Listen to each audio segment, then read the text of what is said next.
Good evening, sir. And today the aspirants are here to listen about your experiences, particularly the journey as an aspirant, and basically आपका जो CTW का experience है वो, and sir, why you chose these TES over NDA and INA because as I said कि आपके पास तीनों recommendations थे and तीनों options थे, तो particularly ये, हम्म, and sir, the main motive of this session would be कि journey as a junior cadet at the academy is how the things are getting glorified on the Insta and other social media platforms.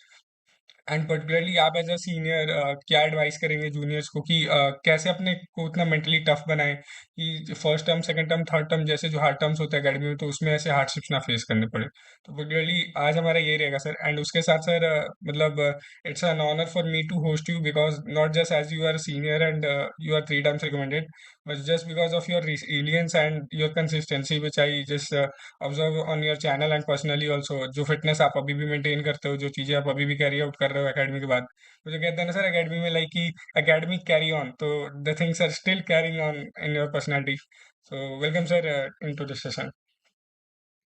Thank you यार। पहले तो मैं तेरे को I would like to thank you for giving me an opportunity to come here and कि तूने मेरे को इतना ज़्यादा काबिल माना कि मैं आऊँ तेरे शो पे कि और मैं अपनी ज्ञान बाँट सकूँ लोगों को। तो उसके लिए पहली बात थैंक यू। और सीधा अगर मैं सवाल पे घुसूँ, ठीक है? और हाँ यार, ध्रुव भी मस्त बंदा है यार, ठीक है? मेरे साथ स्कॉलर मतलब टीएस, हाँ, यस, टीएस द कह रहा हूँ। द जो स्क्वाड वी हमारा आर वर्किंग टुगेदर जो आउट। वह जो स्क्वाड में हमारे साथ मेरे साथ काम करता था, ये बहुत जोशीला बंदा है, सबको गाइड भी करता है, अभी भी गाइड कर रहा है, सर अपने हिसाब से जितना हो सकता है।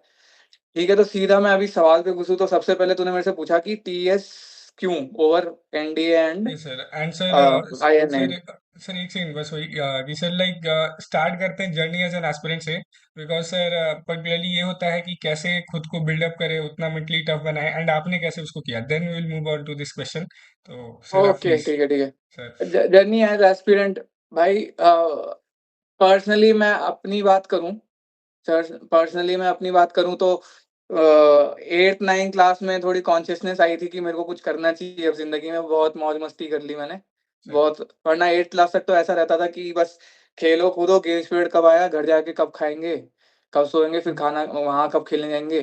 फिर मेरे पापा ऑलरेडी एयर फ़ोर्स में थे, ठीक है? तो मेरे पापा खुद उन्होंने सारे एंट्रीज़ जो होते after getting into the army as an airman, sir. Air force into airman as an sir. Airman, तो एज़ ए एयरमैन भी बहुत एंट्रीज़ होती हैं, तो उन्होंने 8 बार एसएसबी दी थी सर। अपने टाइम पे मेरे पापा ने। तो वो कॉन्फ्रेंस आउट हुए थे आठों के आठों बार। सर। तो वहाँ से एक्चुअली मेरे को आया था कि मेरे को मतलब एक फैक्टर ये भी था कि मेरे पापा का जो नहीं हो पाया वो मेरे को प्रूव करना है करके, क्योंकि मेरे पापा का कहीं न कहीं सपना है वो, ठीक है? और बेसिकली एंड अगेन मैं एज़ एन एयर फ़ोर्स के एनवायरनमेंट में पला-बड़ा हूँ, तो मैंने बहुत सारे पायलट्स, बहुत सारे एयर फ़ोर्स ऑफिसर्स को देखा है। तो मेरा मेन एम था कि भाई एयर फ़ोर्स में घुसूँगा। 9th क्लास में मेरे दिमाग में ये था कि एनडीए लिखना है 12th के बाद, जेईई सर। मेन, वेई मेन्स तो बैकअप रहेगा। तो एज़ अ डिफेंस एस्पिरेंट देख 9th-10th में तो मैंने ऐसे अलग से कुछ एनडीए ड्रिवन प्रिपेयर नहीं किया। बस मैं ये देखता था कि ओवरऑल डेवलपमेंट रहे मेरा। 9-10 में I used to participate in everything which I found interesting. ऐसा नहीं कि मेरे को आता भी नहीं था ना, तो if I found it interesting, I would have pushed myself to participate in it.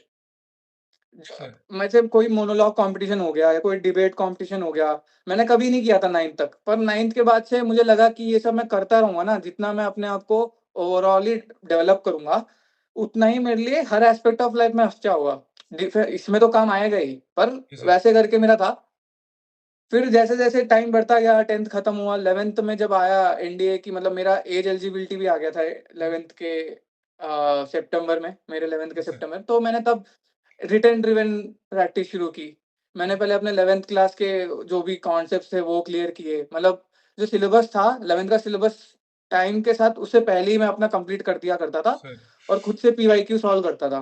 Sir. Written driven preparation के लिए। तो सर। फिर मैं देता रहता था। मेरा 11th का सितंबर वाला रिटन क्लियर नहीं हुआ था। पर मेरे को एक लग गया था आइडिया कि कहाँ कितना कि इतना देना है ध्यान करके। सर, फिर मैंने फिर 12th में आया। फिर सर, 12th के अप्रैल में भी I gave my written attempt which was actually I am not eligible, I was not eligible but mock type. Yes sir, yes तो सर, उसमें भी मेरा रिटन क्लियर नहीं हुआ था। Sir, so like every time I was giving written I was having some क्या कहाँ-कहाँ मेरे को इम्प्रूव होना है करके मेरे को समझ आ रहा था। यस सर, फिर फिर सितंबर वाला था सबसे मेन वाला, सर, ठीक है? ये मेरा लो पॉइंट है भाई मेरे लाइफ़ का। मैंने मैंने अपने इंटरव्यू में भी एसएसबी इंटरव्यू में भी उसने पूछा था कि saddest moment of your life पूछा था, तो मैंने सर, यही बताया था। तो मैं सर, अभी भी यही बताऊँगा कि 12th का सितंबर था मेन अटेम्प्ट कि उसमें मेरे को क्लियर करना है, ठीक है? उसमें मैंने बहुत बेइम्तिहान प्रिपरेशन किया था। मैं 12th का मैथ्स पहले ही कंप्लीट किया, सब प्रीवियस ईयर क्वेश्चन पेपर किए, सर, गया। पर पेपर में जाके वो पहला वो नर्वसनेस में पता नहीं क्या हुआ, मैं अटेम्प्ट ही नहीं कर पाया। मैं कुछ प 60 क्वेश्चन अटेम्प्ट कर पाया, उसमें 12-15 गलत हो गए थे मेरे। सर, तो रिटन क्लियर हुआ नहीं। तो बहुत लोग मेरे से एक्सपेक्ट भी कर रहे थे। तो उस मोमेंट पे जो मेरे ऊपर से गुज़रा ना, ऊपर से मेरी मम्मी पेरेंट्स तो ताने मारेंगे ही ना, तो पेरेंट्स के ताने मेरे को बहुत चुभे। और मैंने उसके बाद जो ठाना, मैंने बहुत मतलब ऐसा मैंने अपनी ईगो पे ले लिया था बेसिकली। सर, बहुत ईगो पे ले लिया था कि मेरे से कैसे नहीं हुआ। मेरे से कैसे नहीं हुआ, जो 9th क्लास से सोच के बैठा है, उस बंदे से कैसे नहीं हुआ।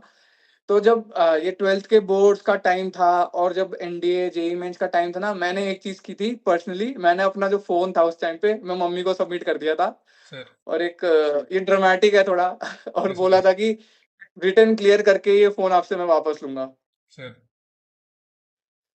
तो फिर मैंने ये फ़ोन सबमिट करके खुद से जितना हो सकता है प्रिपेयर किया, लैपटॉप जो भी था मेरे पास उस टाइम पे यूट्यूब पे देख के।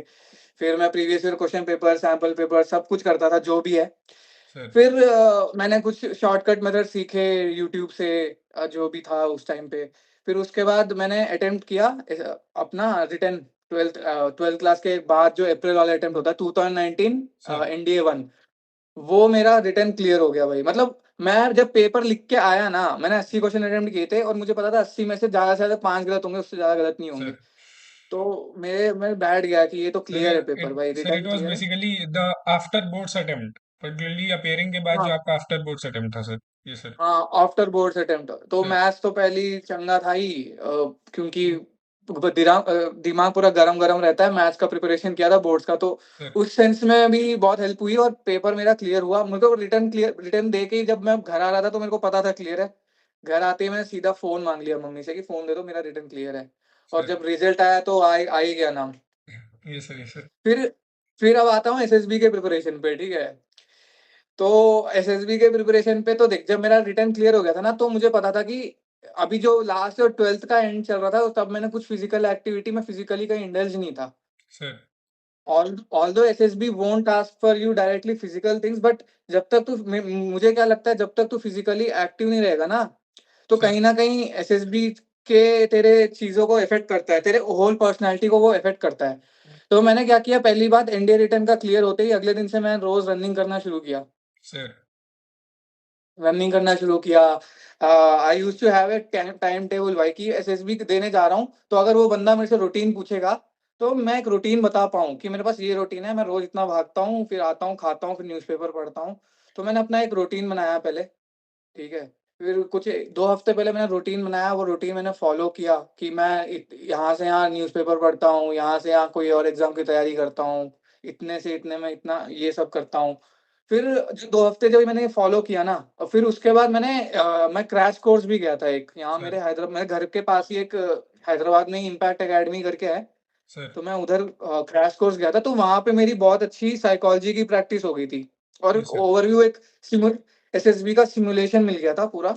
ये सर, ये सर, तो उससे भी मेरे को बहुत हेल्प हुई थी, जिससे मतलब जो भी मेरे एसएसबी के छोटे-मोटे डाउट्स थे, वहीं मेरे क्लियर हो गए और राउंड द रॉबिन टाइप कराते थे सिचुएशन पूरा मतलब स्क्रीनिंग का पूरा सिमुलेशन करा दिया, फिर लेक्चरेट करा दिया, जीपी करा दिया, जीटीओ के ग्रुप डिस्कशन करा दिए।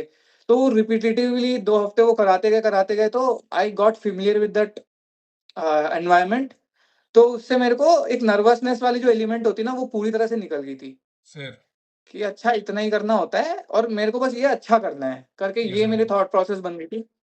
फिर वही भाई फिर मैंने पहला एसएसबी देखो 3 एसएसबी के लिए मैं देख 10 प्लस 2 के बाद ना जितने भी एंट्रीज़ हैं एसएसबी के, सर, वो मैंने अप्लाई कर दिए थे। एक तो एनडीए रिटर्न तो क्लियर हो ही गया था, ये सर, ये सर, ठीक है? टेक्निकल एंट्री स्कीम 42 का निकला था, वो मैंने अप्लाई किया था, वो मेरा कट ऑफ क्लियर हो गया। मैं 12th में सर 91% आए थे, तो कट सर ऑफ क्लियर हुआ, तो मेरे एसएसबी टीएस 42 का भी आया, और subsequently navy BTech entry 10+2। Sir sir और मैंने